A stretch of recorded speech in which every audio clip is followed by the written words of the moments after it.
So it's with great pleasure that I welcome you all to the Jacobson Lecture, this year's Jacobson Lecture on Antisemitism. The Jacobson Lectures were founded by two brothers, Arthur and David Jacobson, who came to study at Brown after World War II.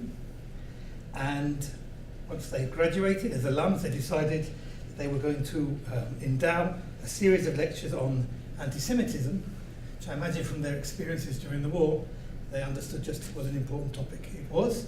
And I am really delighted to welcome my friend and colleague, Professor Yohanan Petrovsky-Shtern, the Crown Family Professor of Jewish Studies and a Professor of Jewish History in the History Department at Northwestern University.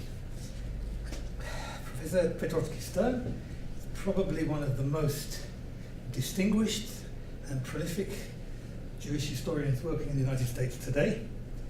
His research has been funded by a galaxy of some of the most important foundations in the field. The DAAD Foundation, the Rothschild Foundation, the Fulbright Foundation, the Davis Center at Harvard University. I could go on and on. In terms of publication, Professor Petrovsky-Shtern has published more than 100 articles and 7 books and edited volumes. I will mention just a few. The Jews in the Russian Army, Drafted into Modernity, which came out in 2008. The Anti-Imperial Choice, The Making of the Ukrainian Jew, which came out in 2009. Lenin's Jewish Question, which came out in 2010. And the book, for which we're going to hear about in today's lecture, The Golden Age Shtetl, A New History of Jewish Life in Eastern Europe. It's a remarkable study which breaks entirely new ground in the study of the social history of the Jews in Eastern Europe by doing some incredibly detailed archival work. Professor Petrovsky-Shtern has opened up a whole range of new ways of understanding not just Jewish life, but interactions between Jews and non-Jews, the development of Jewish culture in unexpected settings. I could go on and on. This book was nominated for a Pulitzer Prize. More recently, his most recent monograph, Jews and Ukrainians, 1,000 Years of Coexistence, which came out recently and won the president of the Lviv International Book Forum Award in 2016. So with what I've said, you can understand just what a significant scholar we have with us this year, and I leave the stage open to you, Yohanan. Thank you very much.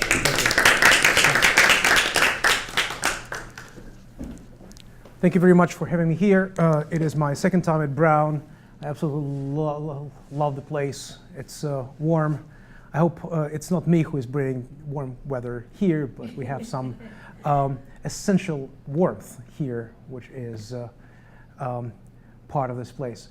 I just wanted to mention that Adam Teller, Professor Adam Teller, who introduced me, is my wonderful colleague, and in the book, The Golden Age Shtetl, I actually say that what I'm doing for the late 18th, early 19th century Russian Empire, similar questions, similar settings had been investigated, studied, researched by 3 major scholars of the early modern Poland, and Adam Teller is one of them. So Adam, you are in my book and you are in my heart. Thank you. My neighbor in Chicago, an intelligent Jewish lady in her late 60s, asks, "Where have you spent your spring break?" "In Ukraine." "Oh my God, among those Antisemiten." "What did you do there?" She continues, "Teaching at the Ukrainian Catholic University." "Oh, those Antisemiten. Can you walk in Kiev and Lviv with your yarmulke on in public?" "Yes. Unlike France, I can walk in my yarmulke on practically anywhere in Ukraine." "Oh my God, terrible Antisemitism." There are thousands, if not hundreds of thousands of people, some of them Jews, who think precisely that way. Their assumption is simple. Any aversion toward Jews is anti-Semitic. Any anti-Semitism is violent. Any violence is physical and it borders on mass extermination of the Jews. Hatred automatically becomes violence. Violence always goes genocidal. And it always and necessarily targets the Jews. Of course, All East Europeans, many Russians, certainly most Poles, and without doubt all Ukrainians are violent, racial anti-Semites who plan their lives in such a way that they shall be able to dedicate significant amount of their free time to cursing, beating, and humiliating the Jews. Anti-Semitism and violence, we hear once and again, are characteristic, if not essential, features of East Europeans. In a way, violence is essential to Poles and Poland, Ukraine, and Ukrainians. Before we start, let's agree about the concepts and notions we use, and that I will try to present in a more nuanced manner to you and question them. Violence, of course, is not a trivial phenomenon. By violence against the Jews or any other ethnic, religious, or social grouping, I mean any attack directed in any form against a particular group of people or against individuals perceived as essential representatives of such group. Violence can take various forms. It can be physical, verbal, rhetorical. Sometimes it goes from the level of rhetoric to verbal to physical, but often it does not. Violence can be political, social, cultural, psychological, religious, and gender-based. It may be public or private, intentional or undeliberate. And it also can be systemic, dissolved in the daily routine, and part of the cultural continuity. Or it can be cataclysmic, a single disruptive event radically different from the normative life. I'm using the terms of David Nirenberg from the University of Chicago, who looked at the Spanish, Muslim, Jewish, and Christian communities, called them communities of violence, something that I'm using as the theoretical framework for my conversation today. And it is his dichotomy, systemic violence and cataclysmic violence. When dealing with violence, one needs to make sure one understands that this is a complex phenomenon. One can consider it from a sociological or synchronic perspective as a phenomenon with one set of characteristics, time and place notwithstanding. Unlike sociologists, I consider violence a historical phenomenon. What we call or consider violence today, in any of its forms and manifestations, might not be considered violence according to the standards of the 18th or 19th century. Violence has multiple manifestations and triggers different perceptions over time. Although violence is protean, it has also its constants, not only its variables. That is to say, if one would like to take violence as a socio-cultural and geographical phenomenon, one would find that what is offensive or violent for the 18th century Jews in Polish-Lithuanian Commonwealth might be as well violent and offensive for the 18th century Poles, Ukrainians, and Armenians in Poland-Lithuania. I hold that despite religious and cultural differences, people of different ethnic and social backgrounds share behavioral patterns and modes of violating these patterns.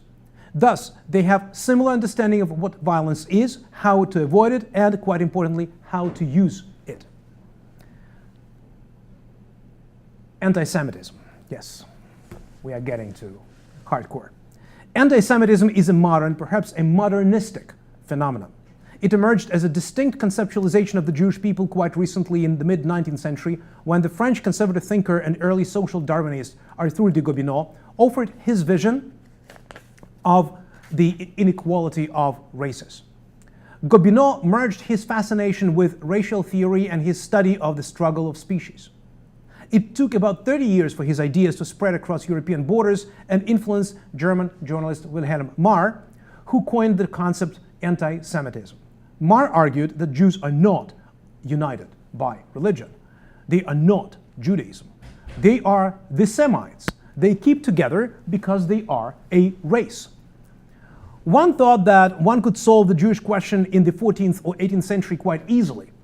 If Judaism makes Jews corrupt, and Jews as a religion, and then Jews are the religion, then convert the Jews. Jesus will cleanse them from their Judaic filth. Conversion had been considered as a solution of the Jewish question till the end of the 19th century. But once Marr said that Jews are a race, the mechanics of the solution got broken. Whatever the authorities do, convert the Jew, make the Jew speak French, Polish, Russian, or any other European language, allow the Jew to serve as a state clerk at a state institution, give the Jew an opportunity of upward mobility in the society or in the army, eliminate all socio-cultural restrictions, and emancipate the Jew, the Jews will be different. Because one cannot eliminate their racial features. One cannot erase their race. This new conceptualization emerged only late in the 19th century and took years before it found its way into hearts and minds of European xenophobes, and even longer before it found its way to East Europe. Therefore, one should be discouraged to use the word anti-Semitism to designate any kind of anti-Semitic and anti-Jewish sensibilities, let alone violence, before the 1890s, 1900s. It is misleading to talk about anti-Semitism of the Eastern Orthodox Church clerics or Catholic Polish noblemen in early modern times. The concept of Jews as a race was not yet there at that time. Verbal violence against Jews was anti-Judaic, not anti-Semitic.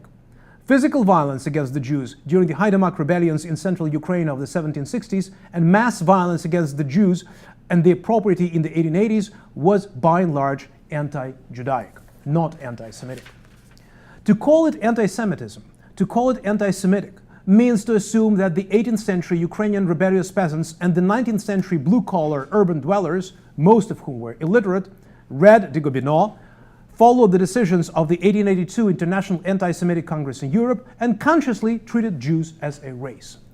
To wit, Judeophobia and anti-Semitism are things apart. It took time and effort for them to merge.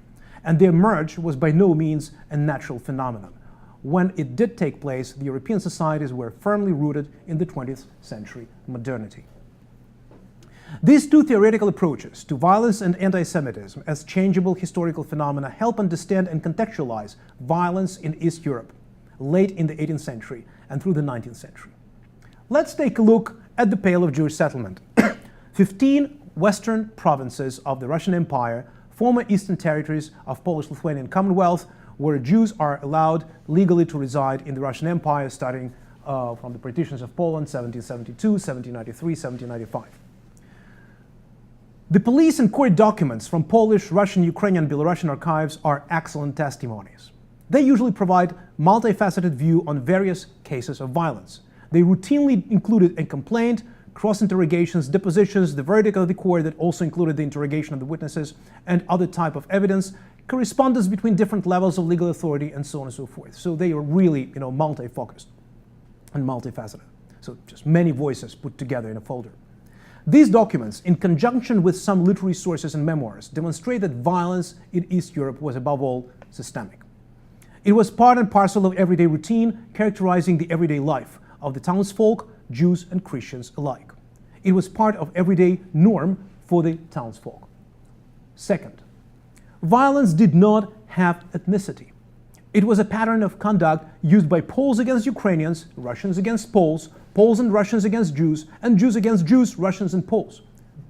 Third, it did not belong to any class or social estate. We find Polish nobility publicly humiliating wealthy Jews, their indispensable leaseholders. Russian policemen and local clerics did not hesitate to apply physical force against Jews, and Jews replied in kind. Fourth, violence became a know-how for the solution of many socio-economic problems in the society where legal justification through court was not easy to obtain. That is, 5, violence was a shared pattern of behavior that belonged to everybody and to nobody. It is particularly mind-blowing to see that the Jews did not hesitate to use violence against their competitors or of any ethnicity and class rank, particularly because they enjoyed their status as the economic beacon of the urban life in the towns of the Pale of Jewish settlement. Before the pogroms of the 1880s, which I'll discuss shortly, violence was not something that Christians used exclusively against Jews. My approach challenges our vision of meek shtetl Jews, pious students of the Talmud, intimidated by the domineering Orthodox Christian Church into their introspective spirituality. Let me share with you a couple of examples that will present to you some very different Jews. Are you ready? Sometime in late 1840s, 8 Jewish merchants from the town of Polonnia, central Ukraine, celebrated the holiday of Sukkot, October Harvest Festival. The group included some wealthy people, Mordko Pronman, Mote Kramar, Gershko Lvov, Yos Melamed, and Moshko Kagan. They found an interesting way to rejoice in their Judaism by making fun of Christian symbolism.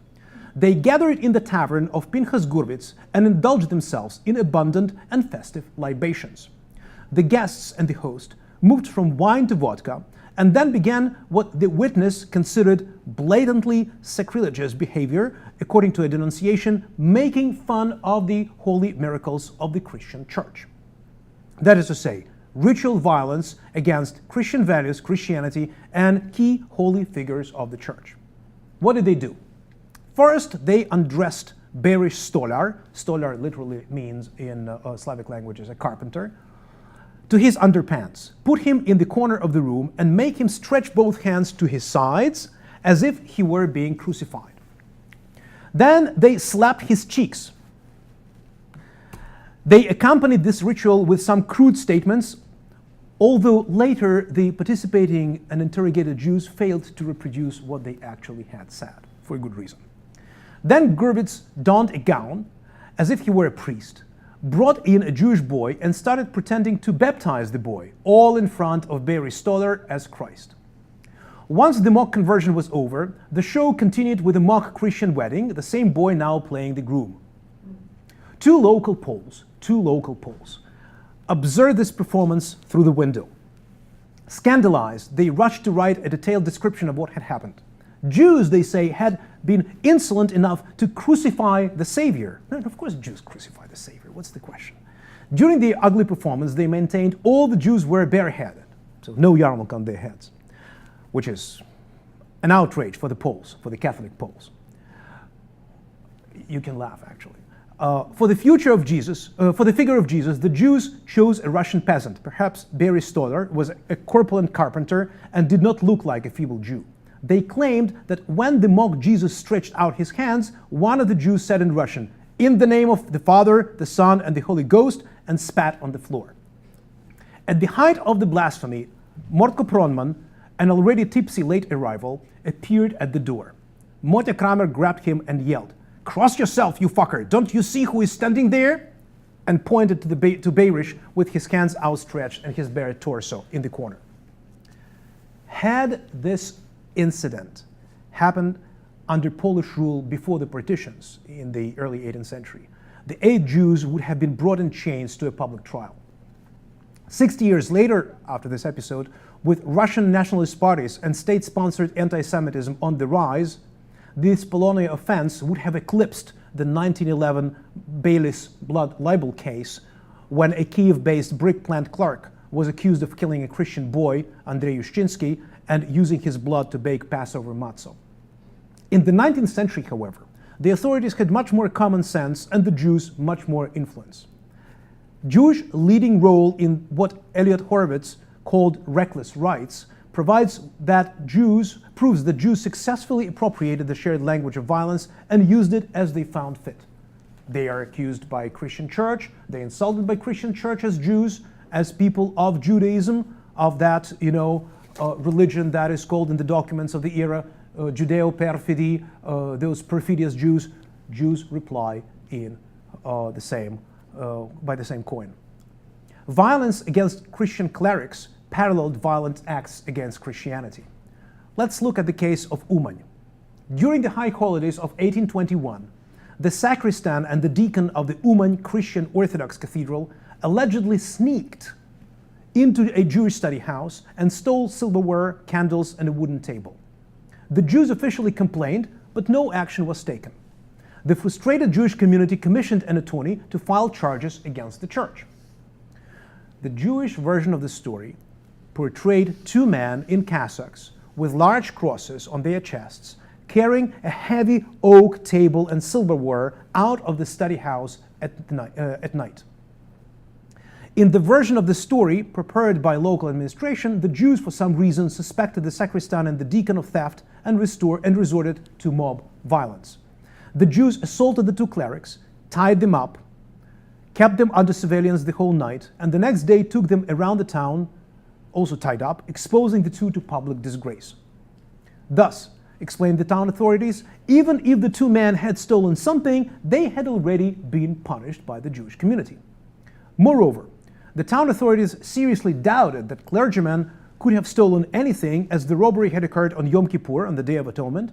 And on Yom Kippur, the Day of Atonement, explained a well-informed policeman, the Jews spend day and night in the synagogue, and they do not actually go elsewhere.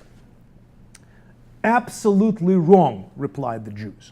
The deacon and the sacristan could have known the Jews spent the Yom Kippur services in the synagogue, but do not go to the Bet Midrash, to this house of study, which usually had a separate entrance or was a separate building. The Jews caught the two suspects immediately and had them prosecuted according to the Jewish mob law, that is, according to ritual violence against the representatives of the state-based religion. The non-interference of the police on either side suggests that the authorities knew the Jews had a good reason to act this way and considered it safer not to get involved. This would also explain their reluctance to investigate the case. The authorities probably considered the guilty party punished sufficiently, although in a brutal manner, and the case resolved. This typical ritual violence was also directed by the Jewish communal authorities against the members of the Jewish community. As in many other cases, violence was a tool that knew no ethnic belonging. Here is a story of David Lober from Radziwiłł, a border town between Russian Empire and Austria.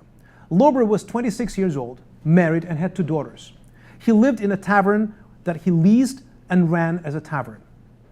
In April 1819, the synagogue warden asked him to go and see the town rabbi Abraham Galperin. On entering the synagogue, Lober found a big gathering: the communal elders, the town rabbi, and many Jewish communal members. Without further ado, Rabbi Galperin declared that the 3 days before, Lober had committed adultery with one Haika Tabachnikova and married a married woman from Dubno. Lober rejected the allegations and even pronounced an oath over the Torah scroll. The rabbi and the Kahal elders refused to rescind their verdict and submitted Lober to a communal punishment.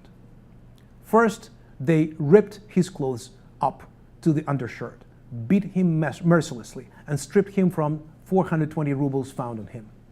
Then they brought Haika Tabachnikova to the synagogue. I don't know where they got her. Took an iron chain and locked Lober together with Tabachnikova. Then they dragged Lober and Tabachnikova outside, where the gathered Jews began throwing stones and mud at the two, the event witnessed by local Christians. Then the Jews brought a wagon pulled by two oxen, placed Lober and Tabachnikova locked in chains on it, brought drums, and drove them through the shtetl, accompanying the drum beat with mud and stone throwing. Finally, they brought the wagon to the muddy center of the marketplace, unharnessed the oxen, and left the wagon there till late at night, when the Kahal wardens finally unlocked them and sent them home half dead. When I was reading this story, I had in front of my eyes the movie of the 1970s. Was it an American? Was it Soviet? I don't remember. It was about Tom Sawyer and Huckleberry Finn, and it was the punishment of Indian Joe, which was exactly this type of scene. I really saw that very vividly when I was reading this document and a bitter complaint of Lober to the Russian court. Lober complained to the Kremenets Regional Court. He explained that the accident occurred exclusively because of the false accusations of the communal wardens, who had a reason to be at odds with him. It turned out that they quartered soldiers in his tavern and did that more often than it was done by other Jews in town, thus charging him with more duties than other townsfolk.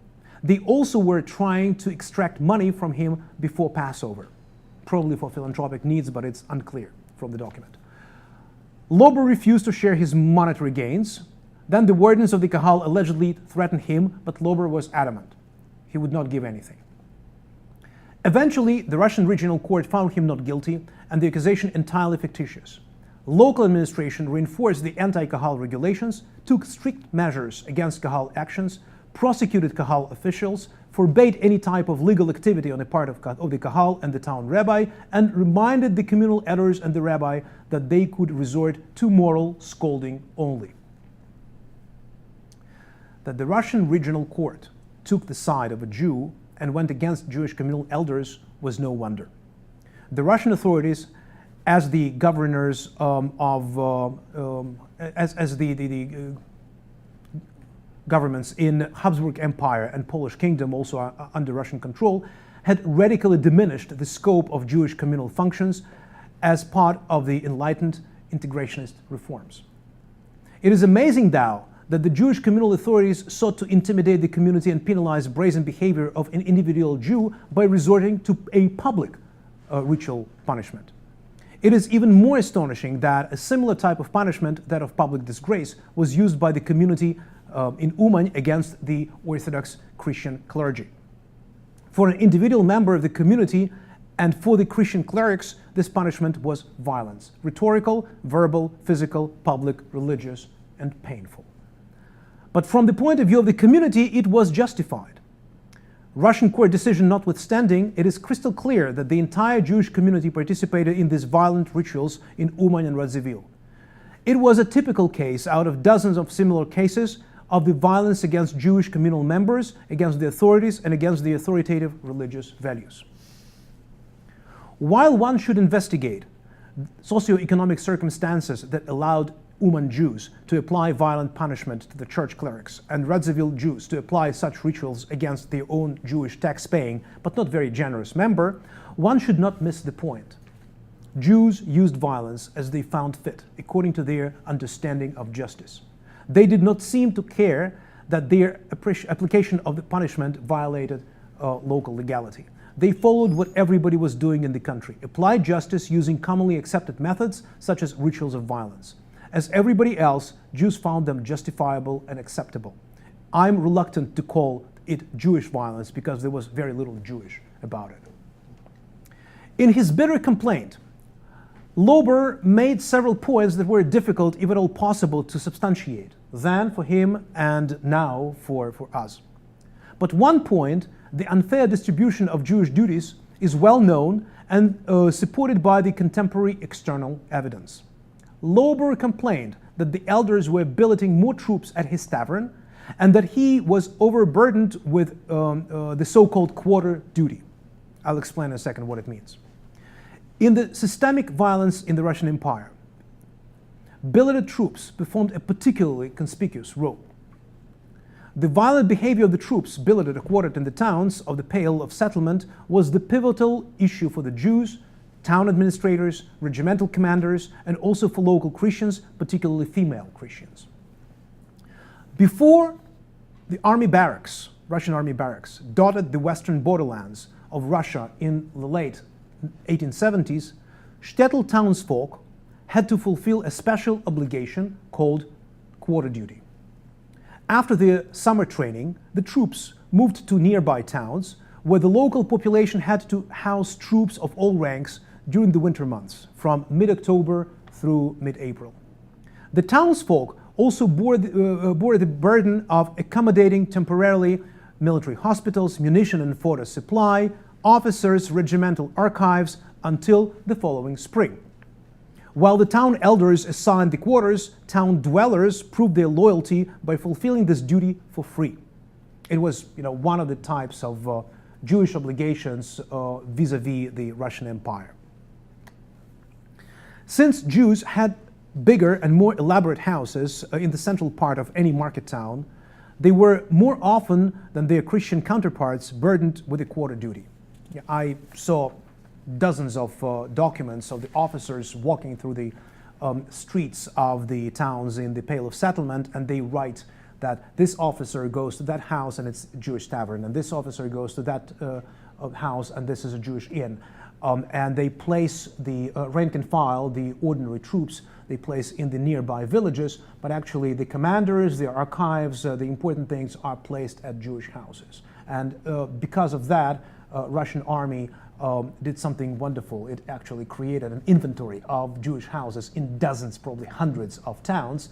And if you want to know how many Jewish houses were there and what was the condition of these Jewish houses, you just go through the documents and you see that, there were many more poor Jewish houses than Christian houses, because there were more Jewish houses to begin with, right? But the mid-rank and upper-class Jewish houses there were many more mid-rank and upper-class Jewish houses than their Christian counterparts. Jews were getting along with the billeted troops, although in many cases they suffered too. Billeted soldiers were bored by the absence of training and entertainment. They drank, played games of chance, and behaved violently toward everybody, including their hosts. Grigory Bagrov, a 19th century Russian Jewish writer, wrote a heartbreaking description of a group of Russian soldiers staying in a Jewish house, humiliating the Jews and destroying the household that had welcomed them. "Are you in occupied territory?" the house owner asked himself in the book. Besides literary sources, the complaints of ordinary townsfolk about everyday violence of the billeted troops reached both the Russian authorities and the magnates, the town owners. Uman town dwellers, town of Uman in central Ukraine, about 2 hours to the south from Kiev. Uman town dwellers of different social status and faith complained of the inappropriate and often violent conduct of the billeted troops. In Skvira, 3 Jewish townfolk bemoaned the damage to their household, which officers had turned into stalls for their horses. In Ruzhin, the locally billeted regiment decided to establish a temporary hospital in the house of one Ekman.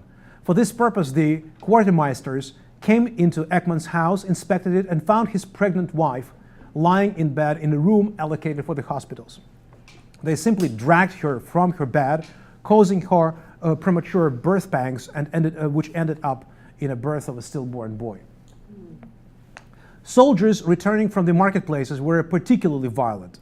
According to one report, Abram Danzig and Lazar Schulman were on their way home from the fair when a group of 12 soldiers attacked, beat them, stole their hard-earned money, and left them with the traces of the beatings on their bodies. One finds similar cases of Russian army soldiers beating the Jews and Jews returning violence to Christian officials and administrators in turn. There was nothing particularly unusual about that type of violence, as it was systemic, everyday, and normative, whatever we think about it. It was also not Russian and not specifically Jewish. In the towns of the Pale of Settlement, violence was a normative language of behavior. People used it and exchanged it on all levels. It was a sort of a marketplace of systemic violence with its own quite sophisticated balance. It was sometimes caused by xenophobic class and religious bias, but in most cases, the reasons behind it were economic. It could be as much anti-Jewish as it was anti-Catholic, that is to say, directed against Poles, or anti-Orthodox Christian, directed against Russians or Ukrainians. The historical development prove that eliminating one of the elements of this complex marketplace of violence triggered catastrophic, or to be precise, cataclysmic results. Before the 1880s, at least 1/3 of Jews residing in towns of the Pale of Settlement hosted troops in their house. Quartering the troops among urban population was expensive, inconvenient, cumbersome, and often counterproductive. But the Russian military had to come to grips with this situation. The troops billeted in towns triggered anxiety and not infrequently caused a direct damage to urban dwellers, both Jewish and non-Jewish. And yet, an immediate presence of the troops in urban areas could calm down the aggression of potential rioters, particularly since in most cases officers stayed in Jewish houses. The burden on the military and the population, billeted troops presented a sui generis protection of the Jewish urban population from any rioters and any form of urban violence. The military would not tolerate an assault against property it used as its premises, whoever was its owner.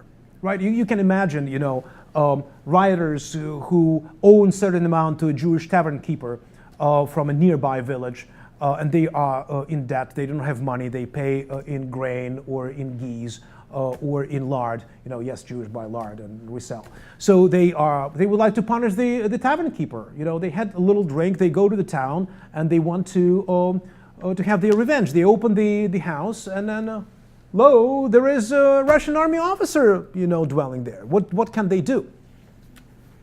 However, in the late 1860s, the War Ministry made a considerable effort to change the pattern of troop billeting.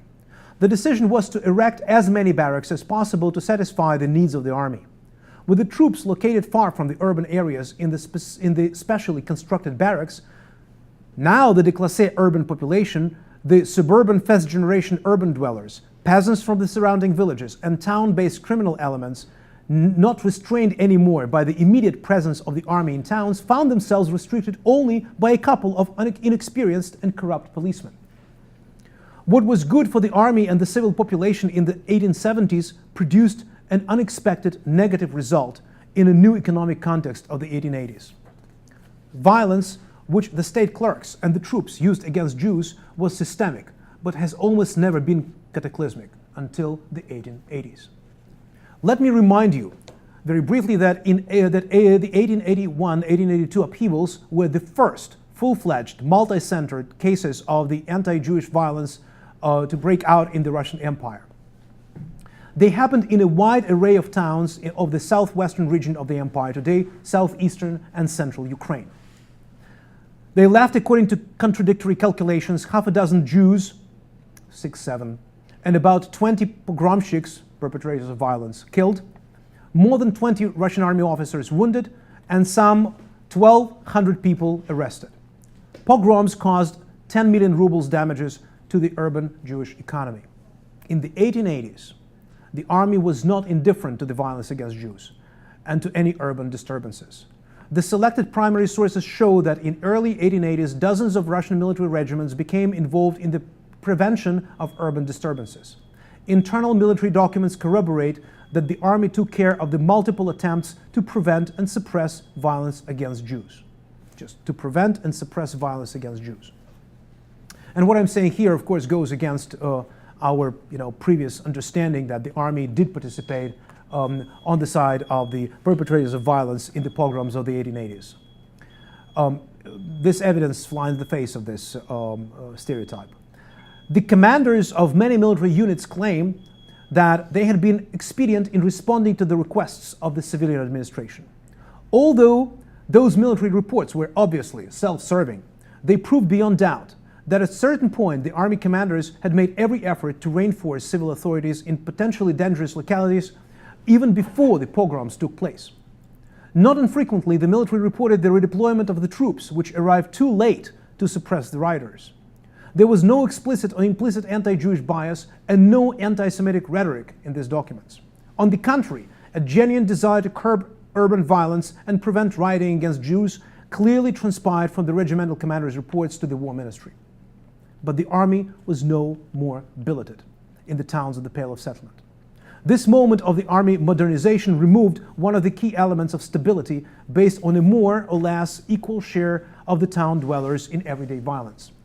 Precisely at that moment, in the mid-1880s, the Russian xenophobic press began elaborating new political myths about the Jews, which singled out Jews as racially different from the surrounding population. It took these myths a quarter of a century to make their ways into administrative and governmental institutions, to the right-wing press, to the debates in the Russian Senate, and to the military barracks. The final point is very important. After 1903, the Russian regime began aggressively monopolizing its sovereign right on violence. And anti-Jewish violence turned into an always available political tool of the regime in its attempt to curb revolutionary turmoil. Before the early 20th century, the situation was quite different, and violence was not what it became later. It is incumbent upon us to use our historical sensitivity to contextualize, explore, and appreciate this difference. It is highly advisable to students, faculty, and general public, first, not to read history backwards, not to read the violent, viral violence against Jews during the pogroms of 1903, 1905, 1906, which was, of course, supported by the military and by the Russian government. So we cannot read history backwards and say that everything that happened, all types of violence that happened in the 19th century should be read through this prism. They shouldn't. Two, it's highly advisable to historicize violence and present it as a changeable phenomenon with different manifestations and meanings for the people. And finally, It is advisable to present the 19th century Pale of Jewish settlement as a locus where Christians and Jews were using violence against one another and their own brethren on a daily basis in a sui generis market of violence, not particularly appealing, but with its own internal system of balances and counterweights. Thank you.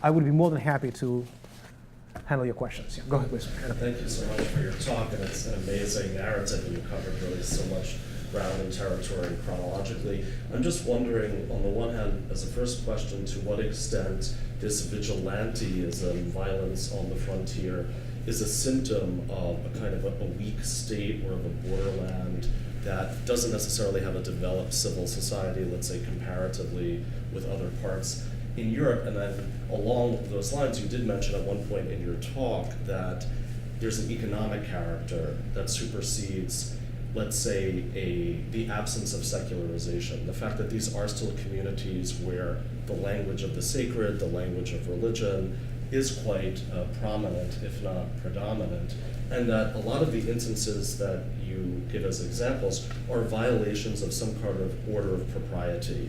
And that is reinforced by a kind of a religious imaginary, even if it takes increasingly an economic form. So I'm wondering about the sacred religious narratives, to what extent that is still part of the fundamental education of a lot of these actors. Right. You basically answered 51% of your own question by providing some interesting insights into the situation. Yes, definitely the state is weak, but we should remember that the state that we call Polish-Lithuanian Commonwealth and the incoming Russian Empire, at least between the 1770s and the 1850s, is trying to establish itself in these territories. And before the partitions of Poland, it is the local administration which is running and ruling the place, right? It's not, central apparatus with the court system and so on and so forth. Very often the magnates, the Radzivills, the Czartoryskis, the Sapiegas, the Bronickis, they were preceding the local courts, and Jews would go to a Polish and after the partitions to a Russian court because they did not want to have their cases adjudicated by the Jewish court, which they knew they cannot bribe, and which was also quite corrupt if we look at the connections between the Kahal authorities, that is a communal elders who represent this umbrella communal organization known as the Kahal, and the rabbis who they actually hired. So yes, we are talking about the society which cannot rely on the rule of law to an extent. What changes after the partitions is that Russians are bringing local courts, land courts, regional courts, courts that are responsible for dealing with the cases from this or that province. In my case, I'm looking at 3 central provinces of the Pale of Settlement. The most populated, the richest, Kiev province, Volhynia province, and Podolia province. So when I'm looking at this territory and at the documents emerging from this territory, it's quite clear that the presence of the courts changes the system. But it's also important, and it was kind of a novelty for me, that very often the Russian courts at the beginning of the 19th century were supporting the complaints of the Jews, individual Jews and communities, against the town owners. So the Russian court, in the triangle of Russian administration, Polish town owners, and the Jewish dwellers, the Russian courts would support the Jews against the Poles, right? So that was a moment in history when the Russians were saying, maybe we can win the Jews against the Poles. Remember, we are talking about the territory of the Pale of Jewish Settlement, which is the Polish territory, right? The former Polish territory, as they were saying. The territories recently, what is the word they use? Appropriated from Poland, the very, very specific Russian late 18th century word.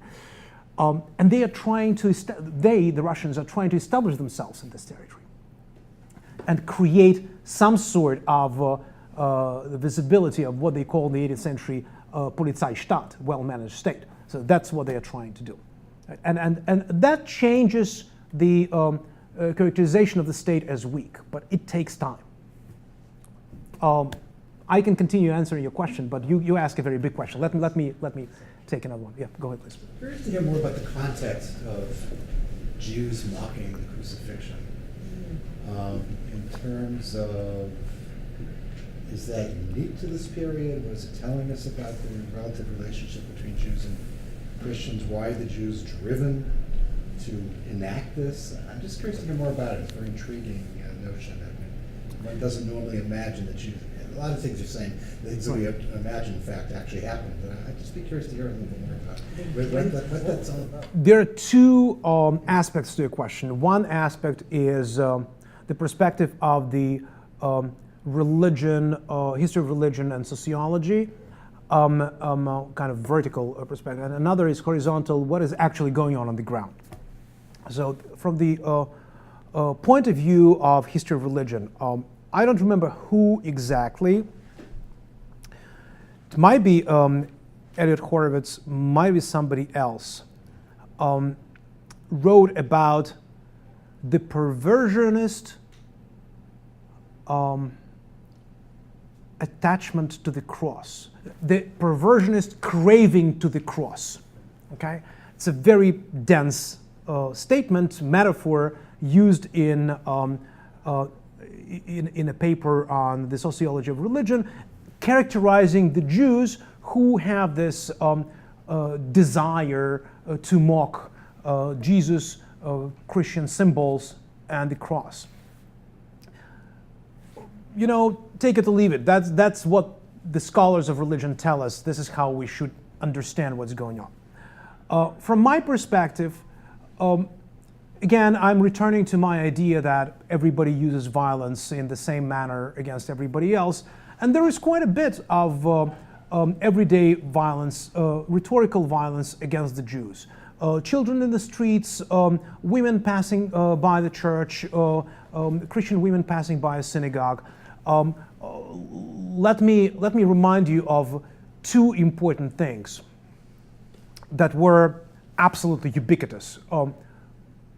The scholars who presented themselves to the Russian administration as the enlightened scholars wrote about what I will tell you now, but they did not give the details. So the Russian government had no clue what they are talking about. And what they were talking about, I described in a chapter about informers in my book about Lenin, because Lenin's maternal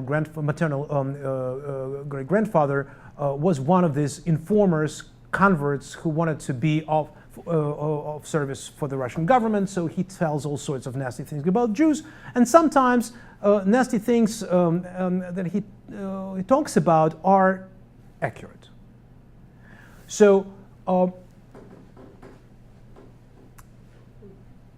let me give you just two examples.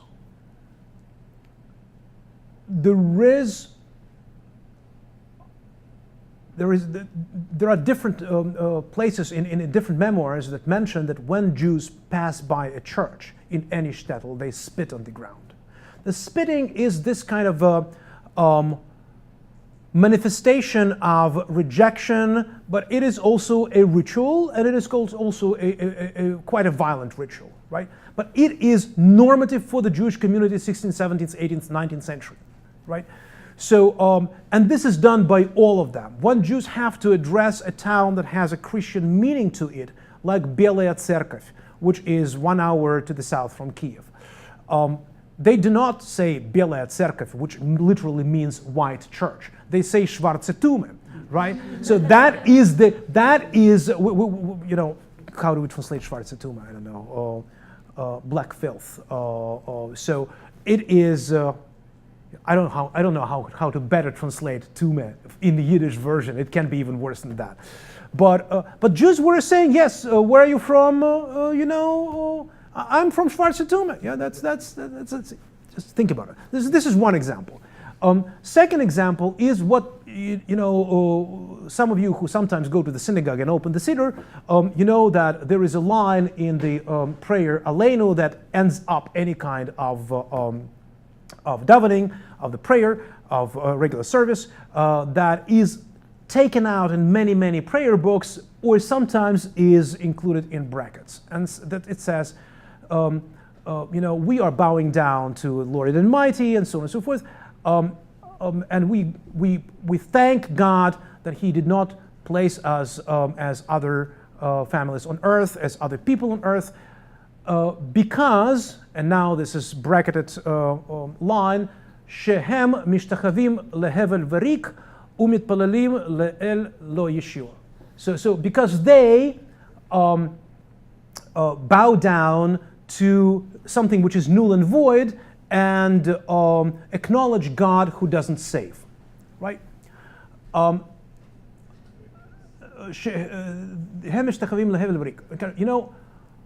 they say Hevel Varik, it is Hevel is from Hevel Havalim, Hakol Havel, so it is a biblical word. Rik is not only the word which means in Hebrew reik, empty, but also rik, spit. And many Maskilic informers who are denouncing the Jewish communities, they say it's horrible to be in this little prayer room where everybody spits on the floor. And they actually tell the truth. Jews spit on the floor when they pronounce this line. And this line is also important because Yoshua, right? And they pray to God, not only God who doesn't save, but God who is not Jesus, right? That is important. So, and Maskilim tried to convince generations of scholars, and they managed to some extent, and many scholars are saying, Jews read prayer books, they do not know what they read. Excuse me, they know very well what they do. And they know, at least this line, be my guess, they know very well what they do. So that is something that we have to take into consideration. This is the ritual of violence, and it is on daily basis reenacted, right? So this is something that I believe is normative for the community. However, the story about Barry Stoller is not normative for the community. What is amazing about this story is that it is not the only story. There are documents from Belarusian archives with exceptionally funny descriptions of Jews, usually on the holidays where Jews are, so to say, prone to have a good drink. It's usually Sukkot or Purim. And there is a description of at least one or two descriptions that I remember that Jews on Purim in one of the Lithuanian shtetls took the effigy of Jesus. There was this kind of little artificial hills with the figure of Jesus on the cross and with a roof on it. There is a special Western Ukrainian word for that. So when people travel, it is kind of an oberich. It's kind of a amulet that protects you during your trip. So if you also need to daven mincha, if you need to pray a Christian prayer, you go to that particular figure of Jesus and you pray there because you walk miles and miles. Russian Empire is a big country, and you might not encounter a church on your way there. So this is an important element in everyday Christian behavior.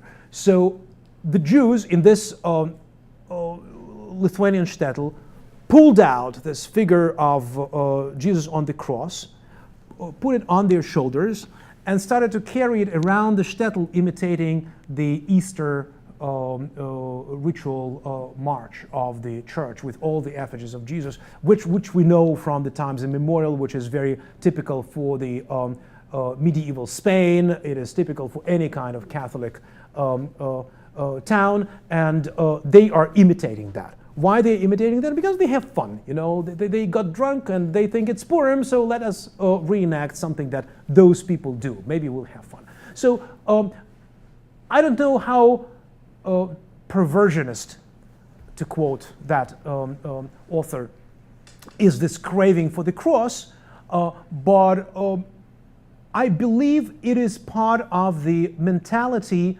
where people share religious identities. Excuse me, the people have religious identities, and they know that they identify one another according to their religion. In Russian Empire, it is until 1904 officially.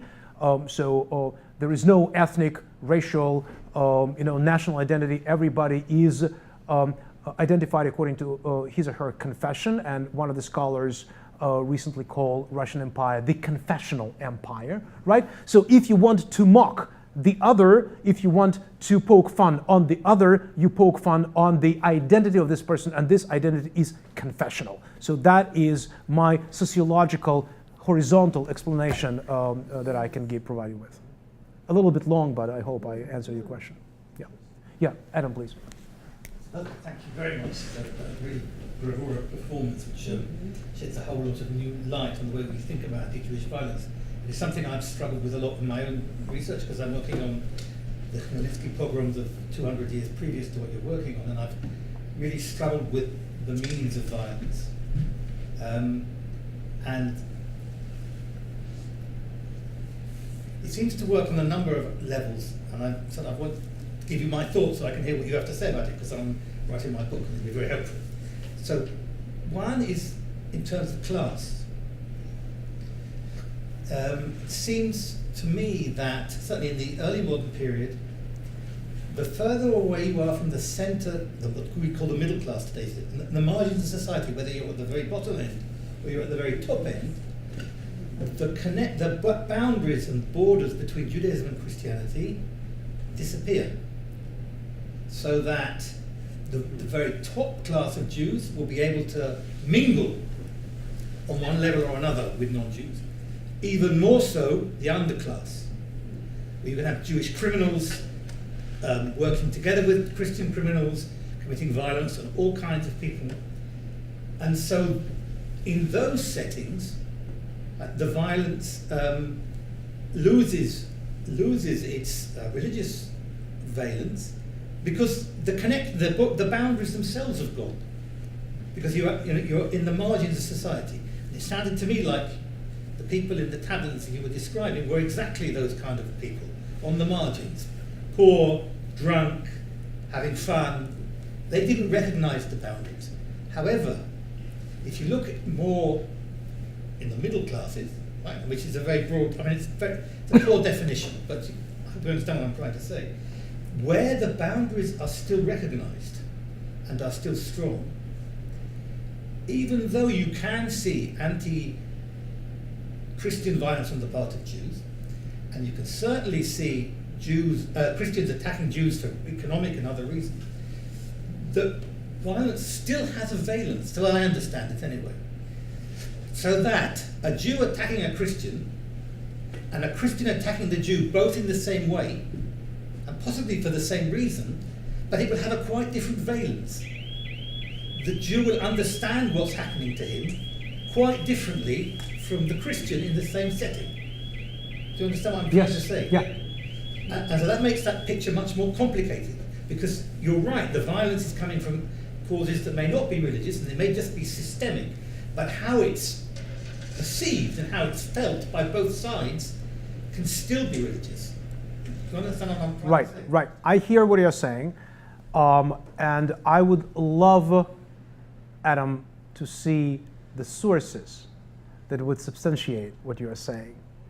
And I would like to sit together with you and look at how you read the sources to secure the meaning that you would like to discuss, okay? Because that would be extremely difficult, and I don't know whether we are able to do that. However, your idea that the boundaries disappear on the lower and upper level, that is something that has been described for the upper level by you, Rossmann, and Hundert, because you discuss the elites in their relations with Jewish elites, in their relations with the magnates, with the Radzivills, with the Czartoryskis, with the Potocskis, and with your permission, I believe that I wrote 2 chapters in the Shtetl book on the absence of these boundaries on the lower level. And I'm showing this famous or infamous Ukrainian Robin Hood, Ustim Karmaluk, who actually has 300 Jews in his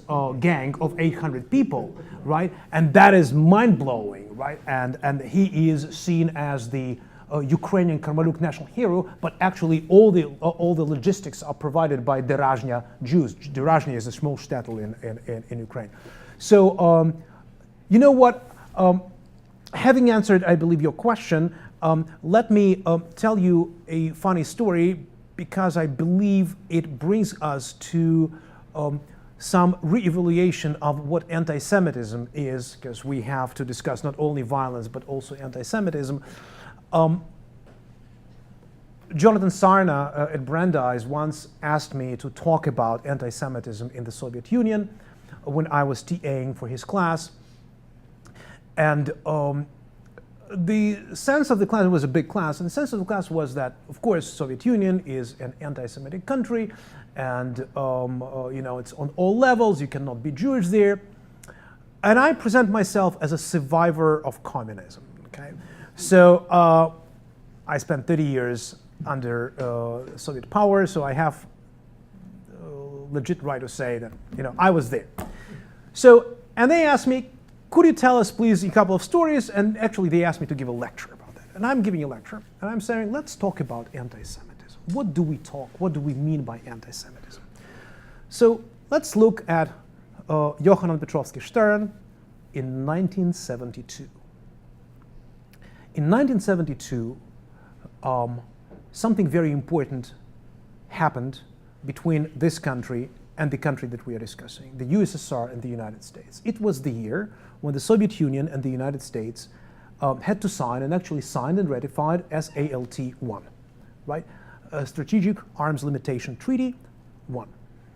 Extremely important date for many thousands of Jews who wanted to leave the USSR, because that was the moment when, from 71 till 79, when the doors were more or less open before Afghanistan. So I'm in the third grade. And at that moment, Mr. Nixon comes to Moscow. And he has a conversation with Mr. Brezhnev. And Mr. Brezhnev says, you know, Mr. Nixon, we would like you to have fun in the USSR. And we would like to offer you 2 towns outside Moscow to visit, Leningrad or Kiev. Where would you like to go? Kiev, says Nixon. Okay, we'll take you to Kiev. Streets are emptied in Kiev. The Central Hotel, which is minus 3.5 stars in the center of Kiev, is entirely kept under KGB surveillance. And they ask Nixon on his way from Moscow to Kiev, what would you like to see? And he says, I would like to meet the children. You know, let the children come to me. Okay. So fine. So they decided to prepare a group of children that would be able to talk to Nixon in English. They go to the best school, to the best class of this school, and they actually move the entire class to the Palace of the Pioneers, where the encounter has to occur. And out of this class of 35 students, they select 4 that have to talk to Nixon, you know, best English-speaking students. And among these 4 is your most humble and observant, okay? So we are going through the emptied streets of Kiev to the Central Palace of Pioneers. Nixon is brought there, and then we are placed in the room with many games and so on, and there is entertainment. And 4 of us have to go to Nixon. And the translators and the different people, I didn't know who they were training us. So these would be the questions, this would have to answer. And the last moment, the last filter, there is an interrogation. Who is your father? Who is your mother? And I'm saying, my father is a writer. He works from home, which is very strange, because my father is 40 years unemployed. You know, he's still unemployed. So, soll er gesund bis 120. So, he is a writer, he works from home. What's his name? Miron. What's his nationality? Jewish. Who's your mother? My mother is a school teacher. What she teaches English, she teaches history. Where does she teach? This is the school. What's his nationality? She is Jewish. You know what? Just play with kids. Out of 4 people selected to meet Nixon, I was not allowed. I didn't see Nixon. I didn't have. Well, it's not a big deal for you, right? It's a big deal for me, excuse me, in 1972. So I was extremely upset. I was going home. And the only thing that pleased me is that when the 2 girls and 1 boy, Milgunovi and Popova, Russian names, the girls, the twins, they were the daughters of the KGB officers. And the guy was a medical doctor son. When they came after the meeting, they said 2 things. First, they have never seen so sunburned guy in their life. And second, they did not understand a single word in English that he was saying. So, but they did answer the questions when they were 5 times repeated by the reference, whoever they were. So I'm going home and I think that I am a victim of anti-Semitism. There's no doubt. I feel very bad. I'm very upset. I'm put down. And I'm telling my students at Brandeis this story, and I finish my story on an optimistic note. I'm saying, yes, but let me ask you a question. I'm a Jewish kid, the son of a dissident, the son of an unemployed person, from a Jewish family. I am at the best class, in the best school, in the capital city of 4.5 million people. I gave them this context and I left, okay? But I would like us to think when we call things by their names that there are contextual things that have to be taken into consideration. And they might really help us to revisit what we think we do know and do understand.